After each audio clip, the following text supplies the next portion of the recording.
तो 95 तुम्हारा आ चुका है, यू ऑलरेडी हैव 95। तो अब मतलब उन्होंने बता दिया कि 95 स्टैंडर्ड है तुम्हारा, नीचे आके बहुत बेइज्जती होगी, तो तुम्हारा 98 आ गया 12। तुम जी नहीं पाए। फिर वो बोले देखो आईटी मिले तो मजा आएगा। प्राइवेट इंस्टीट्यूट में इंजीनियरिंग करने मत जाना, वरना बेटा ट्रैक्टर चलाने को सीख।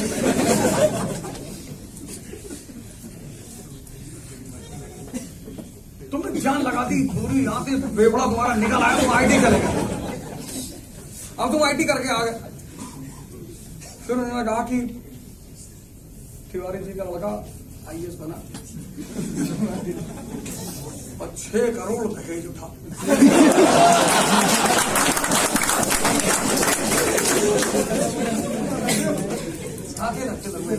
दहेज नहीं देना, 6 करोड़ लड़का भगवान दे तो ऐसे ही दे। तुम्हारी भी गैरत जा गई, कह रहे पापा ऐसे क्या बात कर रहे हैं आप, हम भी निकाल लेंगे।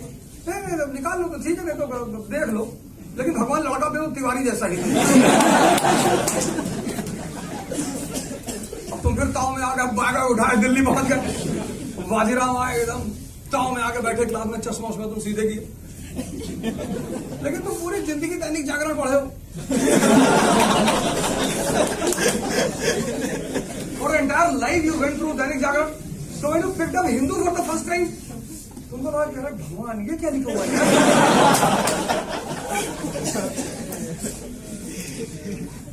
Jordan crisis, spring revolution, spring कब हो गया, क्या हुआ, स्प्रिंग से मारते थे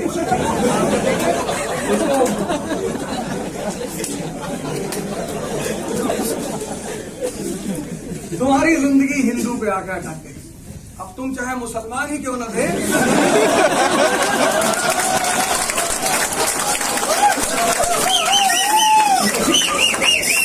लेकिन तुम बर्बाद हुए हिंदू की वजह से। रिलीजन तुम्हारा कुछ भी रहा हो, लेकिन हिंदू तुम्हारा डर है। तुम कितना भी चिल्लाते रहोगे अल्लाह को छोड़ के किसी से, लेकिन जहां तुमने हिंदू देखा तो भैया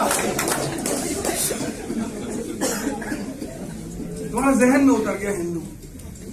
और तुम एक बात सोच के देखो, तुम कहते हो मैं ट्रक चला लेता हूं, पर मैं मारुति 800 नहीं चला सकता। This is NCERT sir. अगर आपको एनसीईआरटी नहीं समझ में आती ना सर, तो एडवांस बुक्स कभी समझ में नहीं आएंगी।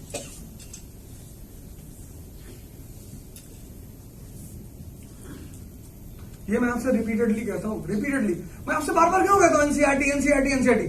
2 वजह से। पहली वजह, once you complete NCERT you get confidence कि यार भले ही मुझे कम पता है, लेकिन मुझे पता है व्हाट इज मॉडर्न इंडिया। पूछो आप, अगर तुम राजा राम मोहन रॉय के बारे में what is given in the NCERT वो तुम नहीं बता सकते, how you will be able to prepare Raja Ram Mohan Roy from that big book India freedom struggle.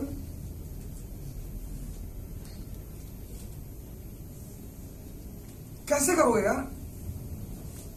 एक छोटा सा क्वेश्चन पूछता हूं, which provision of act of 1935 prepared the ground for independence of India?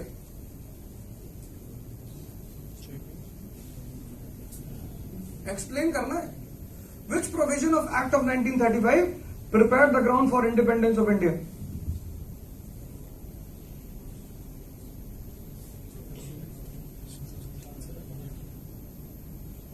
छोड़ो खड़ा। What is wind? हाँ,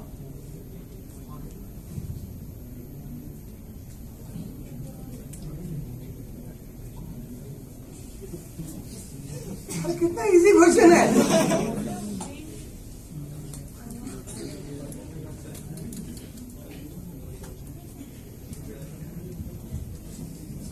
बताओ व्हाट इज विंड।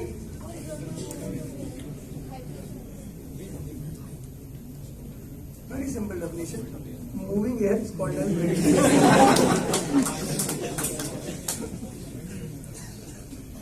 सर ये वो क्वेश्चंस हैं जो आप दावा करते हैं कि आपने पढ़ा है।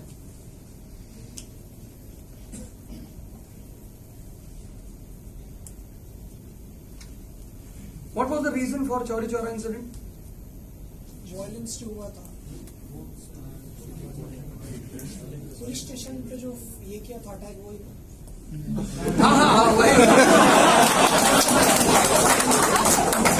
वही और चौबे की लड़की को छेड़ दिया,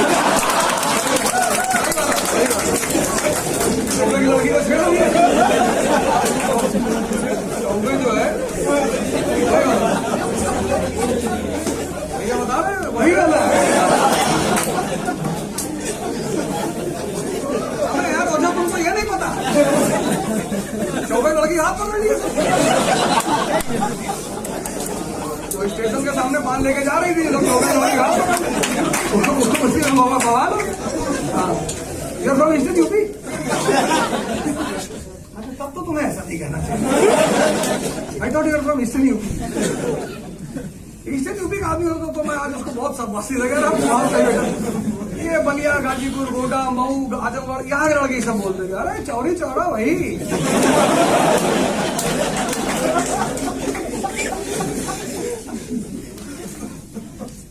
चौबे लड़की हाथ पकड़ ली,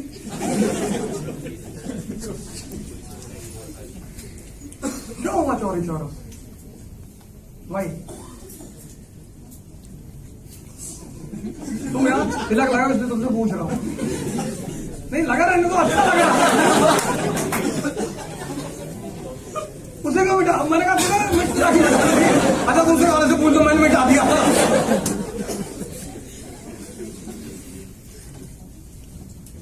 कुछ बता रहे थे?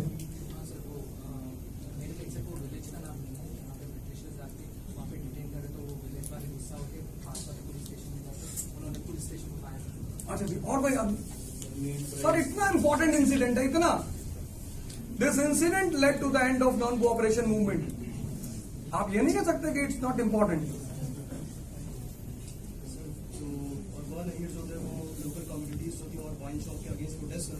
कहाँ पढ़े दोस्त?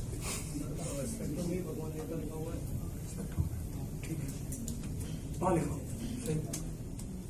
बेसिकली ये पूरी घटना एक्सप्लेन की है सुमित सरकार में। नहीं स्पेक्ट्रम में है, मैं तो मानता। ठीक, तुम अगर सोर्स बता ले जाते तो मतलब तुमने पढ़ा। सही है, एकदम सही बात है। This incident took place because of a local issue. Who was this Bhagwanti Nahir? Ex soldier था आर्मी का। Bhagwanti Nahir was an ex-soldier, and he gathered the people, started protest against the price hike of local commodities. सब्जी वगैरह के दाम बढ़ गए थे, उसके खिलाफ ये लोग प्रोटेस्ट कर रहे थे और वाइन शॉप के खिलाफ प्रोटेस्ट कर रहे थे। And then the police turns towards these protesters. They picked up Bhagwanti Nahir. They badly they beaten Bhagwanti Nahir, and they started beating the protesters. उसी गुस्से में ये था मुद्दा चौरी चौरा। अब तुम सोचो, कहने के लिए तो तुमने कोचिंग कर ली सर, ये मिस्टर, ये किसी टीचर की गलती नहीं है sir. This was your duty कि व्हेन यू वेंट बैक आपको लिखना चाहिए था विकिपीडिया में चौरी चौरा।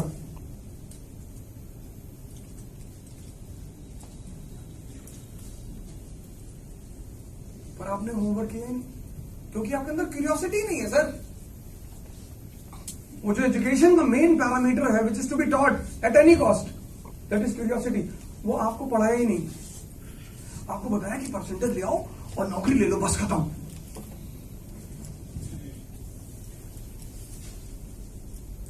तीन क्वेश्चन मैंने पूछे, तीनों जनरल।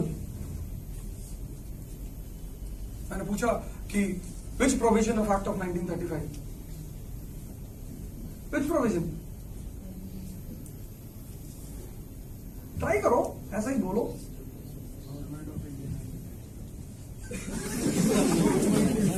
नहीं, उसका कौन सा प्रोविजन, उस एक्ट का कौन सा provision?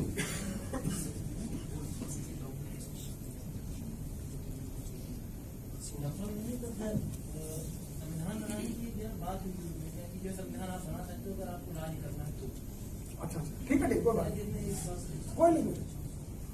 Sir, local government by national parties at provincial level. नहीं, तुम सही पहुंच रहे हो, बता नहीं पाए। Autonomy to provincial government, autonomy. ये प्रोविजन बहुत तगड़ा प्रोविजन था, क्योंकि इंडिया के लोगों को पता नहीं था कि आजादी है क्या, व्हाट इज आजादी, व्हाट इज इंडिपेंडेंस। तो जब ऑटोनॉमी मिली स्टेट गवर्नमेंट्स को, when they got autonomy state governments, तो police is under state government, तो police came under the control of state government. Now police was acting on the orders of the state ministries. तो लोगों का जो डर था police को लेकर वो खत्म हो गया। अब पुलिस किसी को उठा नहीं सकती थी, because police was under state government and state government was of nationalist. तब हिंदुस्तान के लोगों को पता चला कि अच्छा आजादी का मतलब ये।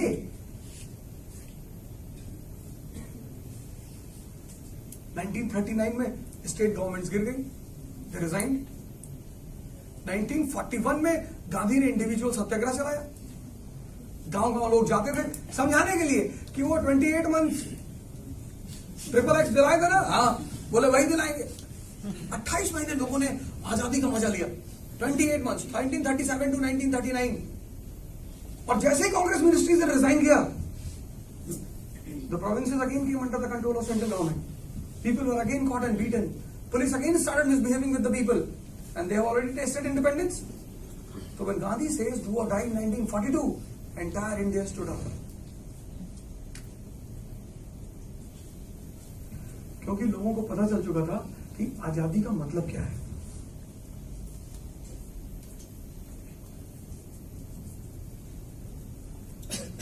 ये सिखा रहा था मतलब पिछले 12 क्लासेस में।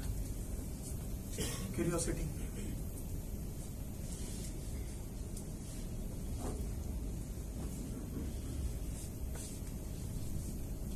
The second thing which I was trying to give you was the law of connectivity. Sir, when you connect certain things, जब तुम पढ़ते हो किसी चीज को, या तो मूवी देखने में, if you remember, if you ask your parents, तो they were not allowed to go to the cinema hall. जितनी इजीली आप सिनेमा हॉल जाते हो, उतनी इजीली आपके पेरेंट्स नहीं जाते थे। हम नहीं जाते थे सर। एक मूवी देखने गए थे, बॉबी, डिम्पल कपाड़िया की मूवी थी। तो पता चला था कि उसमें एक्ट्रेस जो है वो स्विमिंग पूल में जंप की है। तो बोले देखना है भैया, स्विमिंग पूल में यार लड़की कूदी, देखना है। फ्रॉम द रूरल एरियाज, हमारे लिए यही बहुत बड़ी चीज थी कि लड़की को स्विमिंग पूल में साड़ी पहन के कूदी। नहीं, मैं साड़ी थोड़ी पहन अगर मतलब स्विमिंग ड्रेस में कूदी। हाँ, तो हम वो बेडशीट रैप करके गए थे सिनेमा। तो जहां हम बैठे थे वहीं पड़ोस में हमारे पड़ोसी भी बैठे थे। तो देखा उन्होंने मेरी तरफ, कहीं आवाज, और हमने कहा चाचा देखो इधर। तो बड़ा हाथ जोड़ा कि चाचा आज ऐसे ही चले आए देखने। सुने थे कि प्रेम पे दिखाया है। क्या प्रेम व्रेम देखने नहीं है, हमको पता है तुम क्या देखने। अब आओ यहाँ से। 3.5 रुपए का टिकट था, वो बर्बाद हो गया।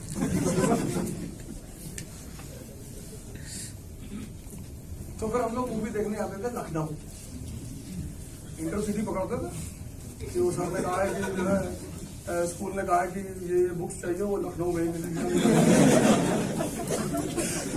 तो मैं फादर वाज ऑलवेज रेडी कि हाँ लखनऊ से किताब लेकर आओ, लखनऊ की किताबें बहुत अच्छी होती, समझ में आती है। मैं मदर इस कि लखनऊ कोई नहीं जाएगा, बाजार में वहां से लेकर आऊँ। नहीं वो हम जाके देखेंगे ना, कागज वागज देख के लाएंगे। तो हम जाते थे नॉवेल्टी, अब 3-4 सिनेमा हॉल थे हजरतगंज में। तो हम पूरा गैंग बना के सब लोग जाते थे और नॉवेल्टी और चिल्लाना और बड़ा मजा आता था मूवी देखने। लेकिन तब ये नहीं पता था कि घर वाले मूवी देखने के लिए मना क्यों करते हैं। In movie and novel you don't have to connect anything, the story is connected. तो मूवी देखने में और नॉवल पढ़ने में तुम्हें कुछ लेबर नहीं करना पड़ता। तो अगर तुम लगातार मूवी देखते हो तो तुम्हारा दिमाग हरामखोर हो जाएगा, वो कनेक्ट नहीं करेगा ना। Your mind, one of the important feature of mind is habit, and you are continuously watching the movies. So your mind is now practiced. It is in practice not to connect. Simply watching the story, you are clear. But when you come back to the NCERT, you have to connect. तो जब तुमने पढ़ा 1809, Raja Ram Mohan writes that book, Gift to Monotheism, तो तुमने underline करके आगे बढ़ गए। फिर तुम जैसे आगे बढ़े, you came to that point 1814 आत्मीय सभा, लेकिन तुम फिर आगे बढ़ गए। तुमने दोनों को जोड़ा नहीं। India is a land of diversity. People of different religion. They all were suffering. Hindu, Muslim, Christian, everyone. So he writes the book Gift to Monotheism. To give the message to the entire Indians that every religion has the same message. But 90% people were illiterate. तो वो किताब वो पढ़ नहीं सकते. तो 1814 he creates organization called आत्मीय सभा कि ये जो ग्रुप बनेगा ये लोग जाके लोगों को समझाएंगे. ये है law of connectivity.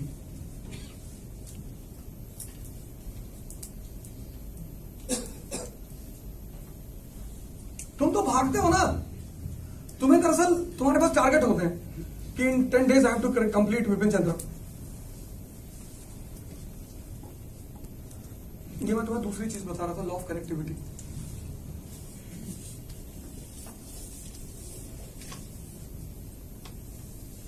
Third thing which I was telling you was concepts.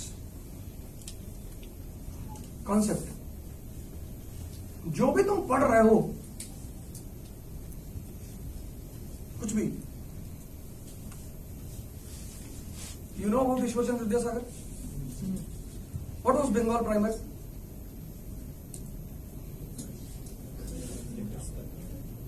What was Bengal primer?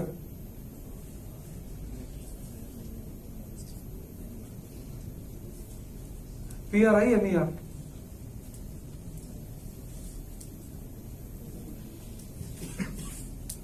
What was Bengal primer?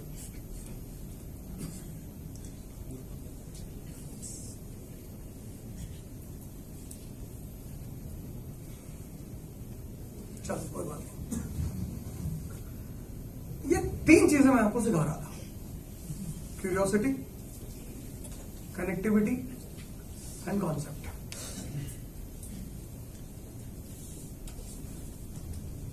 Sir, due to the god's grace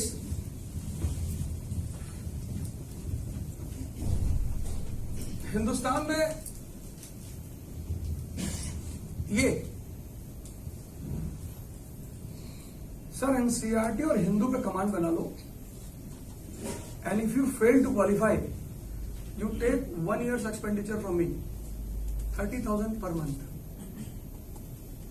but condition is कि when you will prepare the NCERTs, I will ask the question. If you fail, you have to give 5 lakh to me.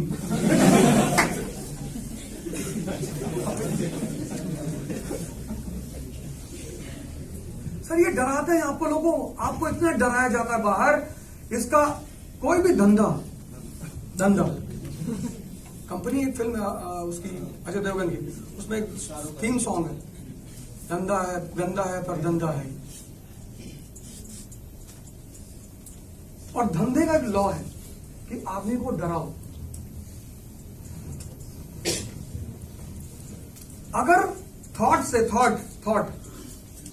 अगर thought करने से आदमी की death हो सकती है, इतना एक्यूट थॉट, इतना डर गया आदमी अंधेरे में. पता नहीं कौन सी मूवी थी, डरना मना है या कोई मूवी थी, उसमें वो उसकी मां कहती है कि शमशान की तरफ से मत जाना, वहां पायल की आवाज आती है, डरना मना. और वो उधर से निकलता है, उसके जेब में चेंज पैसे होते हैं. And when he reaches in the middle of the cremation ground, वो आवाज आनी शुरू हो जाती है. और वो इतना डीप थॉट उसके मन में चला था, deep. He dies because of heart attack. If a deep thought can kill you, then a deep thought can cure you also. Cancer से इसी लोग मरते हैं, क्योंकि जब उन्हें कैंसर डायग्नोज होता है ना, तो वो तो तुरंत सोच लेते कि गाय. तो 70% उनकी वो मर गई थॉट पावर. जो मिलने आते हैं वो और मुंह बना के खड़े रहते हैं. फर्स्ट स्टेज का है. अच्छा, थर्ड में तो 2 महीना चलता है. थर्ड में तो 2 महीने चलता है. तो वर्मा जी के जो वो थे ना नमाज, उसको 3 लोग और खड़े रहते हैं. हाँ वो बरेली है. हाँ वो बरेली. तुम्हारे घर में कोई भी बीमार हो, उसको हंसाओ, उसकी विल पावर को खूब मजबूत करो, कोई भी. और जितने भी लोग डिमोरलाइज करने आते हैं उनको मिलने मत दो. एक पैसे का बॉक्स रख दो मीटिंग रूम में. कंडीशन रख दो कि जो भी मिलने जाएगा 10,000 रुपए डालेगा फिर जाएगा. पैसा तो एक भी नहीं देते, ये डिमोरलाइज करके चले जाते हैं। अच्छा, और इंडियन मेंटेलिटी, इसको तुम सिम्टम बता दो, ये सोचते कि मेरे अंदर है, तुम बस सिम्टम बोल दो कि अगर राइट हैंड हिल रहा है तो मतलब मरने जा रहे हैं। तो बहुत लोगों का हिलने लगेगा कि भाई हमें हिल रहा है।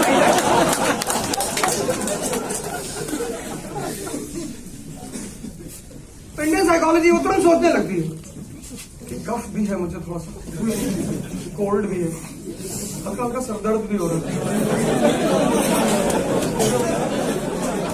पूरा उन्होंने मेट्रो में पूरे पोस्टर्स लगा दिए मेट्रो में कि दीज आर द सिम्टम। ठीक है, प्रिकॉशन रखिए, रिंगटोन लगा दिया। वो दोनों भाई आराम से 7 RCR में बैठे हुए, कोई दिक्कत नहीं है।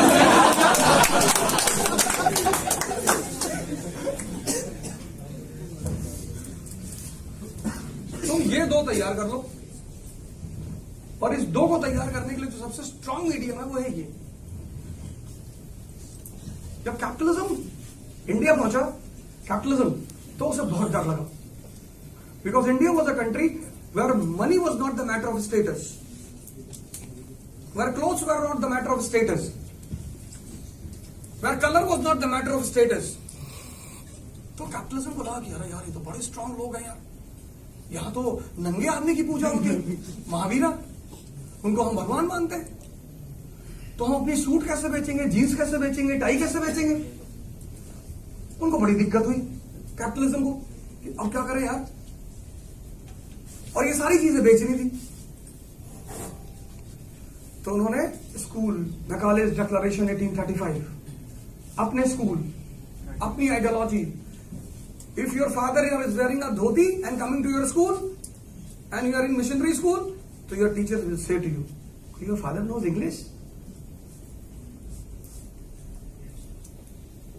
तो इन्होंने हमारे कल्चर को डिफेम किया, इन्होंने हमारे संतों को डिफेम किया, कॉन्स्पिरेसीज की सर इन्होंने, एक दो ने तो किया भी होगा, लेकिन कॉन्स्पिरेसीज की इन्होंने। जैसे ये मुस्लिम औरतों को, मुसलमानों को डिफेम करते हैं। अगर तुम्हें कोई मुस्लिम औरत बुर्के में मिल जाती है तो तुम उसे अप्रिशिएट करो। अगर तुम्हें कोई मुस्लिम औरत अगर उसे जबरदस्ती पहनाया जा रहा है वो गलत है, लेकिन अगर वो दिल से पहनती है तो तुम उसको अप्रिशिएट करो। अप्रिशिएट इसलिए करो क्योंकि वुमन इज अ पावर, वो तुम्हें अट्रैक्ट करेगी ही करेगी। लेकिन अगर वो बुर्के में जा रही ना, तो तुमको बचा के जा रही है, वो तुम्हारे ऊपर एहसान करके जा रही है। और ये चीज कैपिटलिज्म को बुरी लगती है, क्योंकि जो औरतें बुर्का, second largest population is of Muslims, तो अगर मुस्लिम औरतें बुर्का पहनेंगी, इनका कॉस्मेटिक बिकेगा ही नहीं। तो ये क्या करेंगे,